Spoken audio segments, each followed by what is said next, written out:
Hey everyone, I've been doing this for quite some time, but not live on YouTube or Instagram.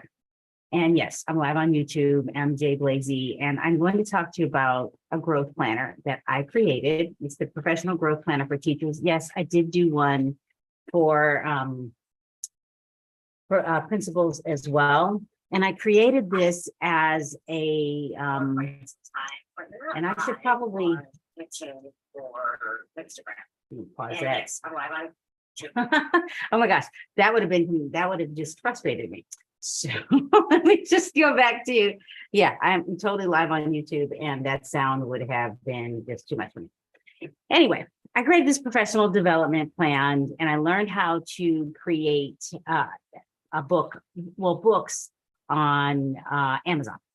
And I created it for teachers. I created a principal one. And the reason why I created it is because sometimes we read books, and this is one of the books that I'm going to use in order to do this professional, to talk about the professional growth planner that I created, and how you as teachers can take your learning, whether it's a peer-reviewed article, articles online, books that you absolutely love, or you go to a professional development at maybe a conference or your local county conferences, or even the professional development that's at your school site or within the district.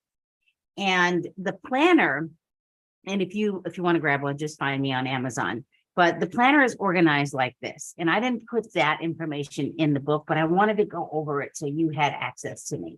And the very first part in this section is just professional development growth plans. Like, what are your three professional development growth plans or your goals? And when I was a teacher in the classroom, I was a science educator. I taught in Illinois, and in Ohio, and actually here in California. And every year I wanted to do something not necessarily different, but maybe enhance what I was doing. So I went out and found books, or went and interviewed other teachers, like what they were doing.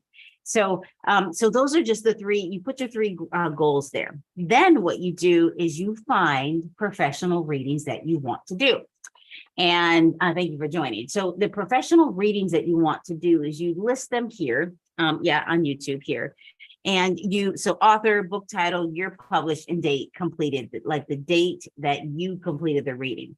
The reason why I'm telling you to put the year published, because you might find a book that somebody recommends, and that book was published, say, in 1996. But maybe there is an update, or maybe there's someone that has elaborated on that information. For example, a lot of us know about visible learning for teachers. And Hattie's work, the very first book, is a lot older than the newer books, like visible learning for teachers, or just visible learning for mathematics or literacy or reading. There's some newer books that you can use. So you put those, a list of those books, and there's a couple of pages with this. So, and yes, welcome. So I'm talking about the professional growth planner that I created for teachers. Yes, there's one for principals. You can find it on Amazon. And then the next page, and there's only so many lines, because what I don't want you to do, there's probably about 10 lines here. I don't want you to have so many books that you're like, I don't know where to start. So list maybe a couple first and get through them. And then the next page is conference title. Like, what conferences do I want to go to? When is the conference coming up? And what's your reason for attending? For example, I went to the the ISTE conference, and also the International Society for Technology and Education. And then I recently went to the National Association of Elementary School Principals. And so I took my planner, the principal one, and what I did is I wrote down some things, some topics and objectives that I want, which is, next page. This is an easy, super easy planner. And then it says professional development plan recommendations. I listed some professional development that I think all teachers should do. Maybe not in the 1 year, but over time. So I'm going to tell you what they are.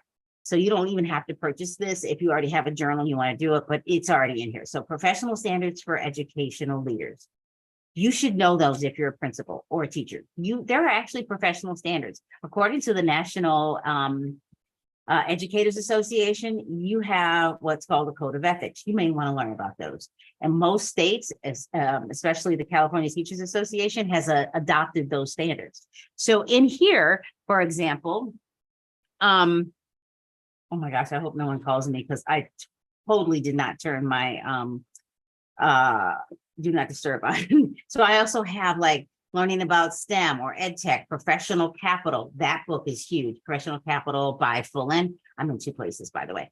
And then funds of knowledge, assessment and accountability, collective efficacy, family and community engagement. There's so many things here. And there are new teachers that go through teacher programs that don't even know that these exist.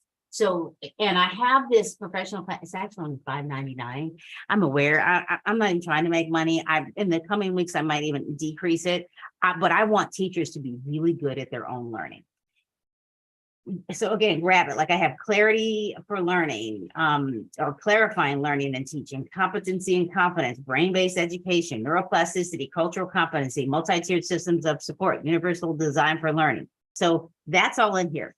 Then on the next page, I have professional development plan, your own professional development plan. Many states, and even in the state of California, teachers have to have professional learning over time. And in that professional learning, you have to show that you've done things over time to keep your credential. People don't know that you have to do professional development in your state as teachers to keep your credential. And you have to prove it. This is your proof. You can even show that when you do it. So that's like on pages 8 and 9, you list topics and objectives. You may only just list a couple because that's what the planner is for. Don't list them all at once because you can't. I think people can do things between 1 and 3, like 3 objectives a year or goals, and you can get that done. And then on page 11, it says list professional educator memberships. You should be a member of things like the National Educators Association. You should be a member of the of ISTE, the International Society for Technology and Education. You should be a member, if you're a principal, the National Association of either elementary school principals or secondary school principals. I'm a member of both.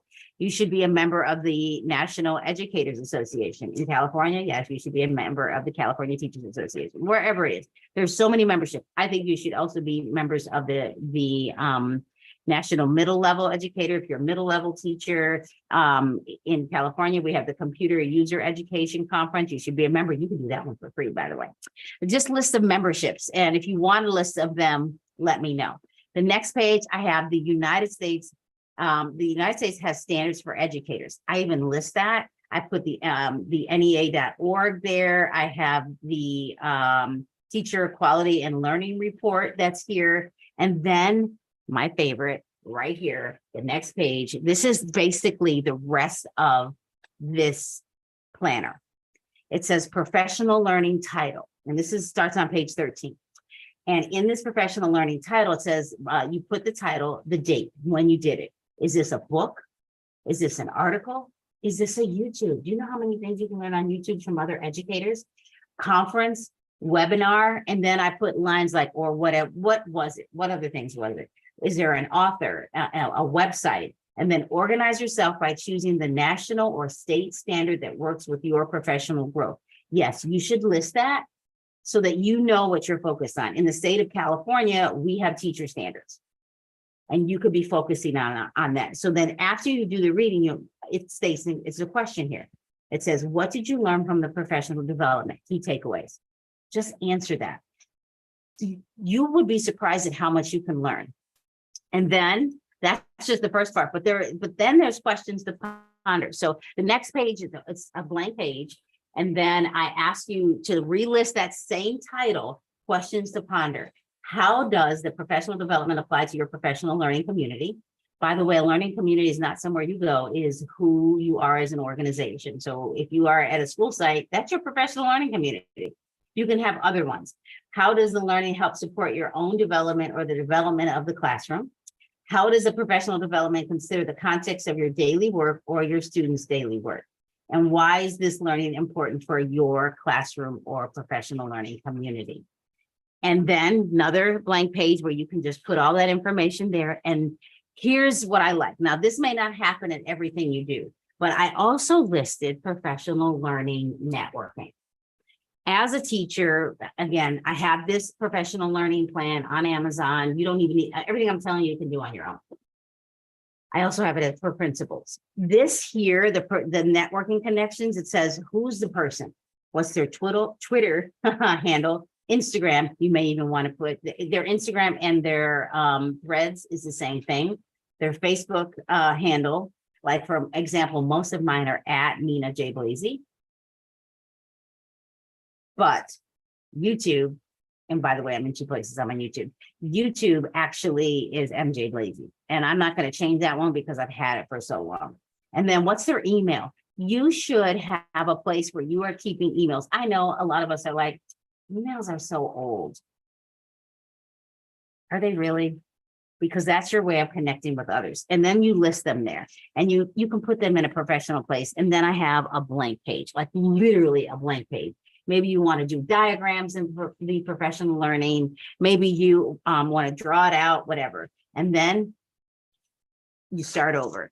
That's what the professional learning planner is. So what I typically do, this isn't the one that I wrote in. What I typically do is this is one book that I am working on right now, the school mental health. This is, I really appreciate them. They wrote this book. I've seen some of their professional learning. And so the Thriving School Community. So what I do is when I'm reading a book, I might even take a chapter and make it an entire section of the professional learning. So I'm just going to go to one particular page, for example, the 9 essential skills. So now I'm going to read this section on the 9 essential skills. For example, it literally says self-compassion, self-reflection, informed decisiveness, social plasticity, empathetic listening, informed responsiveness, relationship reciprocity, compassionate communication, and collaborative resolution. That's a lot there, and they have a diagram. So in the actual professional planner, what I would do is this is where I probably would draw that same diagram. I would draw that same diagram in the professional planner because then I can refer back to it, and I don't need the book to do that, because those are key principles that I will want to bring back to my school site if I'm a principal, or I might want to just bring it back to my classroom and talk to my students about that. Because as a teacher, these are important things, important skills to have. And then I would read this entire chapter. I'm going to put key takeaways, and then I'm going to go back to, I'm doing this at the same time. I am a writer. I like to write. Even though you could do this in Evernote, please do it in Evernote. I'm not saying you need this. You could even take this and then put all of this in Evernote and then give the planner away to someone else if you want. But then those questions to ponder, how does the professional development apply to your professional learning community? You could bring this to, if you're a grade level lead or department lead, you could have these conversations about what you're doing differently with students. Especially when it comes to school mental health. That's like the biggest thing right now. And the chapters are really quick. So this chapter is focused on 9 essential skills. There is an exemplar, talks a little bit about a student here. And then it gives you another example and it keeps going. It gives you a dialogue and it gives just what it looks like, what's happening here. And then putting the pieces together, and then the 9 essential skills. And that's the entire chapter. That's an easy way for me to take this information, put it in my planner. I check something off. I've learned something new, something I can bring back into the classroom. Such a big deal. The other thing that you can do if you are an educator, and I am going to actually go to, I'm actually going to go to an article, and I'm going to go to Google Scholar, and you can't see it on Instagram, but I am going to share my screen in a moment here on once we come back, of course it's listen to the live. Let me get rid of that because it's loud. I love that when the sound comes on. But anyway, so if I go to Google Scholar and say I wanted to find some more research and authors around school mental health today, because sometimes you just need a good article. If you're a teacher or if you're doing professional development or you are actually providing professional learning and you speak at a conference, maybe you need some peer review articles to help support you. So I would go to Google Scholar. If you're at a university, you can pull it off of Eric as well. And I'm going to put school mental health, K-12, trauma, and helping teachers and students. So I put this in and I have a lot of information. The first thing I do, because now remember at the very beginning, I told you that you want to write down what professional learning you're going to do. Like, and this is on page 5. What are the authors? So, and I put book title. It could be the article title, the year published. Check it out. I like 2020 because that's not too long ago. I even like it better 2022. That's not too far, but I might want to go a little farther back and that's okay. But this to me shows me that I have some information that is current. And where it says teachers' experiences with K-12 students' mental health, this one has a PDF. I wonder if it's available. This one says examining the mental health impacts of COVID-19 on K-12 mental health providers, school teachers, and students. Now it says there's a PDF. I'm intrigued by that because if I can download this PDF now, this means that it's available for me and I didn't have to pay for it. So I'm kind of waiting for it right now, and I'm not sure. But while that's just thinking if it's going to come up, not sure. I'm going to go back and see if there's another article. And I'm live in 2 places, so that could take a while. So this one has a PDF. Let's see. It's got an abstract teachers' experiences with K-12 students' mental health. I'm going to actually be reading this. I did not know about it. It's got an abstract. It says it's got 1 through 5. So I'm like, oh, italicized. This is something I want to, this is, so now I'm taking my professional growth planner and I'm going, okay, I just need to go to the next part where I can put in the professional learning title. The professional learning title is Teachers' Experiences with K-12 Student Mental Health. You could abbreviate it if there's not enough room.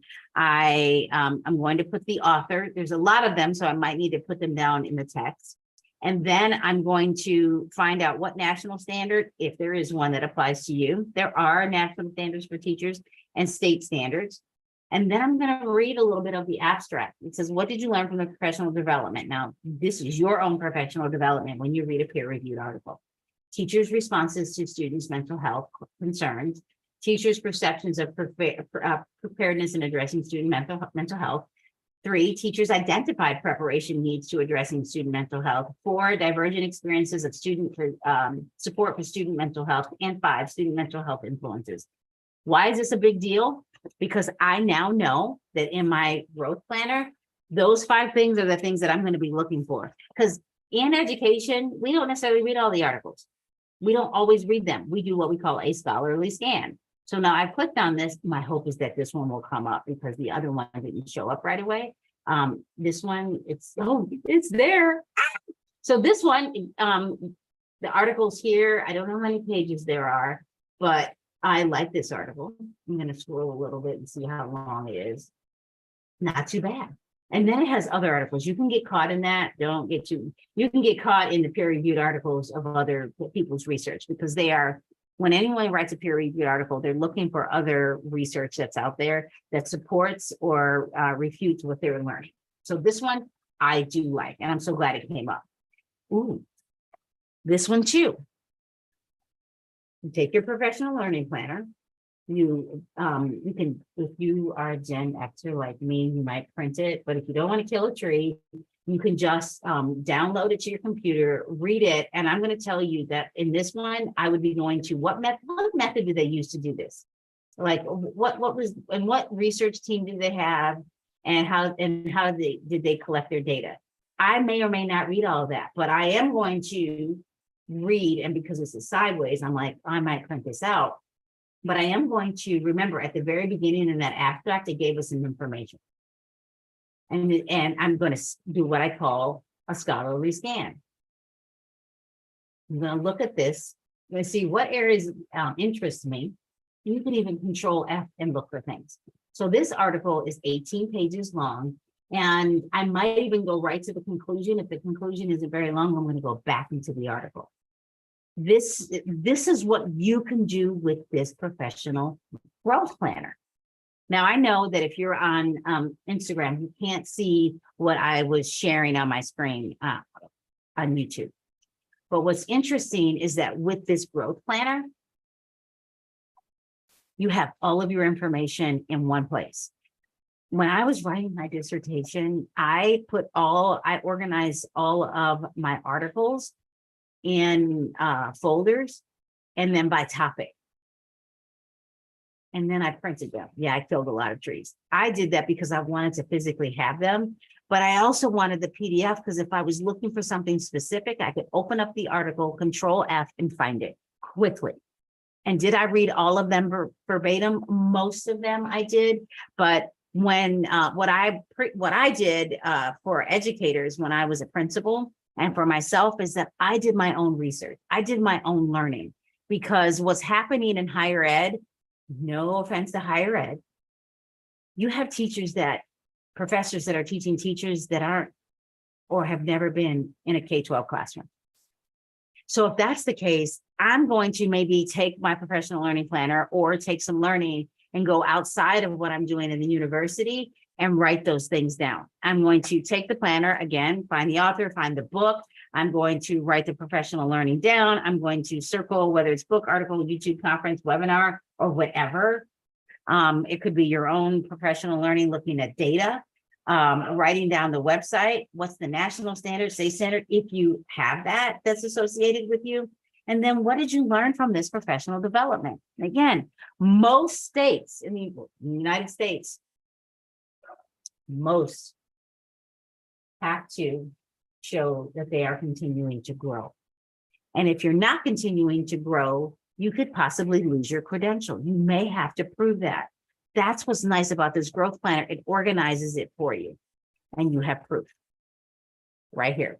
Now, I also did this for principals. Again, it's on Amazon. It's up to you if you want to buy it, but I just told you everything that you could do to learn, everything that you can do, how to go look at Google Scholar. Yes, of course, Eric System, other ones, Wiley. You can go to all these other sources and you can read the article, scholarly scan. You can take this and grab your book, go to the chapter, read a little bit about it, and you can even put the chapter title on here. I know that I said that in here. So for example, I said, let's go, oh, by the way, I like the back of the book too. I like my cover.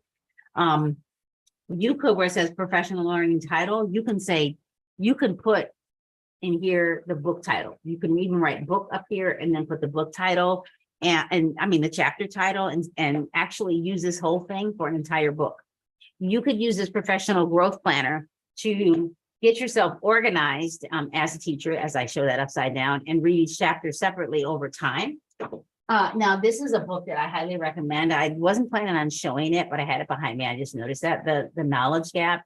This is, if your state has adopted the Common Core state standards and you are focusing on the skills, like skills-based knowledge, did you know that the Common Core state standards, with the shifts, you're supposed to integrate knowledge, like, I don't know, nuclear energy, historical information, neuroplasticity, because when students are tested, they give them all this academic information and they have to apply the skills with it. So this is a profound book and this is a heavy read. That's why if you read, say, the knowledge gap, you can take your professional growth planner, my recommendation. And again, it's a journal that I wrote. It's the planner and you can organize yourself. So I'm very appreciative for you hanging out with me on Instagram and YouTube, and grab your planner. Have fun with the planner. Ask me questions. Put in the comments how you're using the planner and if you would like me to help you through your own professional learning. So thank you so much for hanging out and enjoy the rest of your Saturday.